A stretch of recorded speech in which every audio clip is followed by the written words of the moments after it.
Well, 2020 might be shaping up to be one of the worst years of all time, but at least we can take a little bit of comfort knowing that New Blood Interactive have finally stopped dicking around and released a playable demo for Gloomwood. Yes, New Blood Interactive, a group of highly creative, talented and cool people responsible for titles like Maximum Action, Dusk and Medieval. If Dusk and Medieval were homages to Doom, Quake and Heretic, well, Gloomwood is a pretty blatant homage to primarily the Thief series. Still some of the best and most atmospheric stealth games of all time. Whatever, Benny. I think you should go sleep it off. No more mead for you. From the mind of Dylan Rogers and David Szymanski, it's described as a game where you're trapped in a dark Victorian city where the grass is green and the girls are pretty. You've got to plan your escape using nothing but stealth, eccentric weapons, the best kind of weapons, and of course your wits. Inspired by the immersive sims of the late 90s and the early 2000s. Immersive sims being a term no one ever seemed to use until about 6 months ago, and now it's one that people drop on Twitter daily like they think they've just discovered fire for the first time.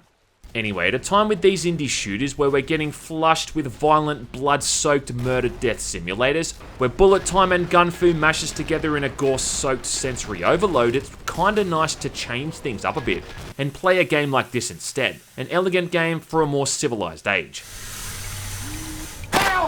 Gloomwood is a stealth game first and foremost, so there's no more cultists, wendigos or undead warriors to deal with. You've got a lean left and right button to look around corners without being spotted, and you're supposed to be running away from things instead of tackling them head on.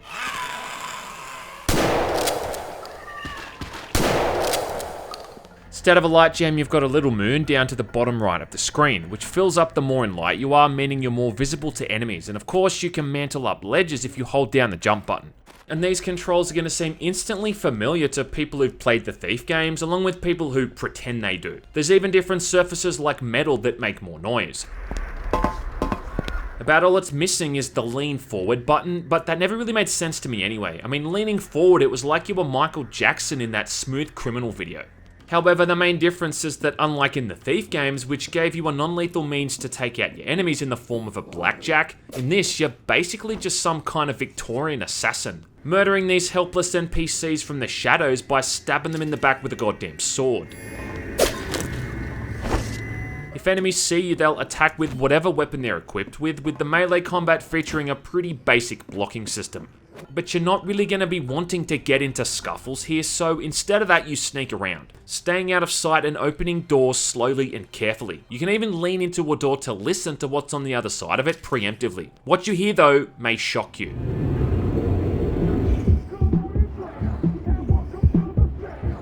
You can also pick up bodies and drop them in a dark corner. I mean, it's classic stuff. The main enemy force in this game are the Huntsmen, creepy NPCs armed with shotguns and axes that look like the witch hunter from Vermintide combined with the glowing eyes of Peter McNichol from Ghostbusters 2. These guys patrol the city in a very routine fashion, sticking to a specific path which is easy enough to learn. If they hear a noise or spot a dead body, they'll go into an alert state and start searching the area, but it's pretty standard stuff and they're easy enough to elude even on hard mode. Underneath the city, you'll enter the sewers and pick up an old lantern, and now you're up against the bizarre-looking crowmen, who chitter about, wear fedoras and patrol the sewers, searching for bottles of Mountain Dew while they wait for their next speedrunning convention. Visually, this thing looks like a late 90s, early 2000s game, like the modelling for weapons and character models is pretty blocky and limited in detail, but it is kind of keeping it in the same vein as the titles that it takes influence from. So don't expect this thing to be running with ray tracing anytime soon. Yeah, ray tracing. Remember that gimmick?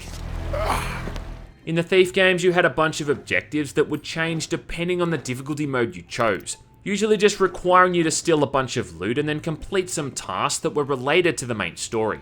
Gloomwood though is a little bit different, and here you're not really told jack shit. You're just dropped into the city and able to go off and see things to the beat of your own drum. There's way more of a sense of freedom to it.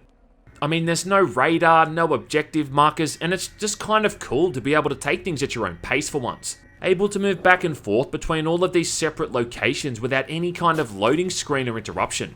I also got a bit of a Resident Evil vibe from the whole thing as well. Mostly in the way that the only way to save your progress is to find what's basically the equivalent of save rooms, where you've got to use a phonograph instead of a typewriter to save. The noise that it makes when you begin a new game also sounds almost exactly the same as it does in some of those older Resident Evil games as well. Resident Evil. There's also a bit of item hunting to be done as well, like the goal of the demo is to find 2 separate emblems, which you've then got to use to open a locked door in the town square. Kinda reminds me again of the medallions you also need to find in Resident Evil 2. And if they also included keys with diamonds, clubs or spades on them, well, that also wouldn't have surprised me. If you can find 15 coins scattered throughout the entire demo, you can even open up a super duper secret room that's hidden on the arse crack of the map.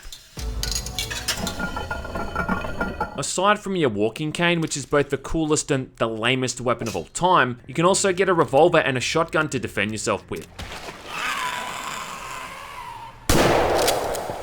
Though ammo for both of these guns is about as rare as the amount of times that Dave Oshry has gone to the gym without tweeting about it. At least that's of course if you're playing the whole thing on hard mode, which you really kind of need to, considering the game is just far too forgiving otherwise. Ammo is just far too abundant on normal difficulty. There's less enemies as well, and if you even think of playing this on easy mode, well, then you're dead to me. In a real Condemned Criminal Origins vibe, you can also open the chamber for each weapon and check how much available ammo you got left in lieu of an actual heads-up display. When you're low on health, you can jab yourself up with a syringe or eat half a dozen or so blocks of cheese. Yeah, luckily this guy's not lactose intolerant. Calm down, baby. Have a piece of cheese. Though I would be wary about eating this block of sewer cheese. I mean, that's a vintage I don't think I'd like to try. That was nice. Yum yum! Overall though, I think the whole thing's pretty good, but here's the part where I've got to turn into a nitpicking asshole and start talking about what I think they could improve upon in the final game. Well, okay then. For starters, I think at the moment this is just missing any kind of notable protagonist. Who we're playing as here is something that's never even explained to the player. I mean, we're just some guy going around stabbing people in the ass. Let's compare the whole thing to Thief again. Now, Stephen Russell's voice work for Garrett made him instantly likeable as one of those classic Thief with a Heart of Gold type of characters. For Garrett, his way of life was mostly just a means of paying the bills and keeping a roof above his head. One of the missions in the second game was just literally about stealing enough loot to pay the rent for the month. I've been playing it safe by keeping a low profile, but as my landlord recently reminded me, the rent is late.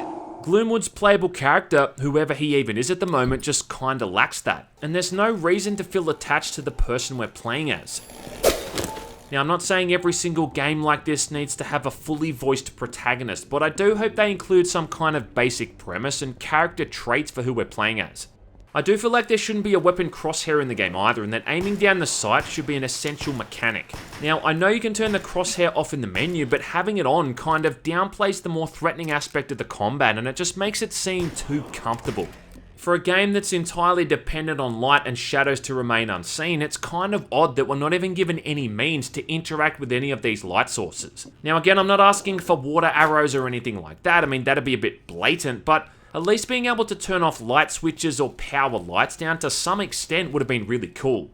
You can use a lantern in the sewers, which I guess is close to what I'm talking about, but it's certainly not even close to the kind of things we got in other stealth games like Splinter Cell or Thief Deadly Shadows. I'd also like to see more usage of light sources as a means of helping the player to ascertain enemy positions. In games with dynamic light engines, you'd often see the shadow of an enemy before you even saw that enemy, due to there being so many light sources placed throughout the environments.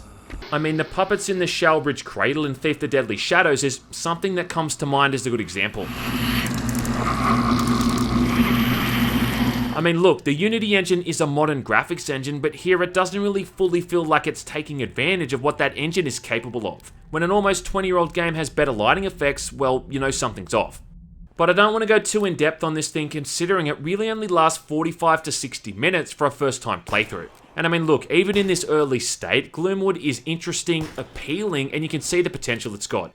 It's got solid sound design, it nails its aesthetics, and even though it wears its influences on its sleeve, there's still something so unique and fresh about it. At the end of the day, we just don't get too many games like this. I mean, everything is trying to be some kind of retro FPS these days or a pixel art shooter. So it's kinda cool to see someone make a throwback to that other genre of first-person games. Who knows, we might even hear a few of those old voice actors coming back too.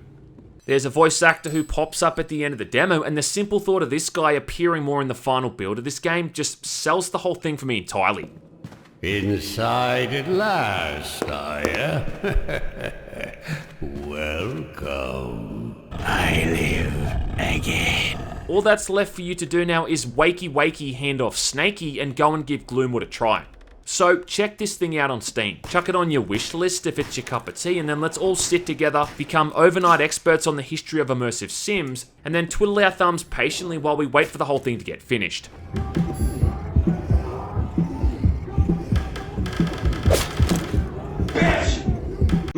That was nice.